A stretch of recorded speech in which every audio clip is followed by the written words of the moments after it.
السلام علیکم ورحمۃ اللہ وبرکاتہ۔ امید کرتی ہوں آپ سب خیریت سے ہوں گے۔ شروع کرتے ہیں الفاتحہ کا ترجمہ۔ بسم اللہ الرحمن الرحیم۔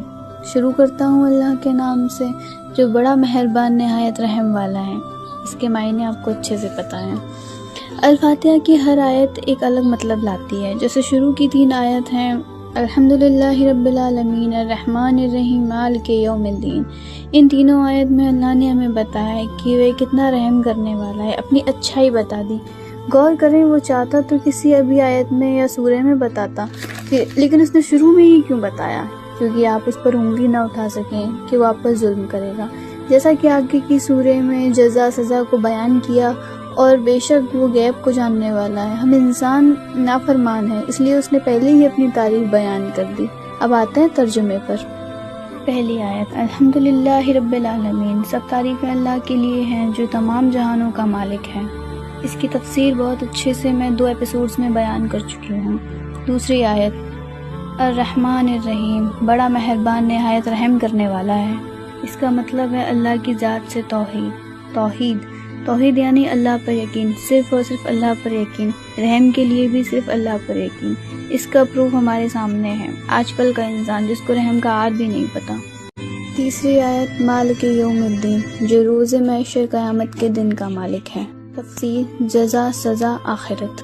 اس کا مقصد یہ ہے کہ اللہ نے بتا دیا کہ وہ دونوں جہانوں کا مالک ہے، اس لیے آپ کو چاہیے کہ آپ صرف اسی کی بندگی کریں، اسی کی عبادت کریں، اسی کے آگے ہاتھ پھیلائیں۔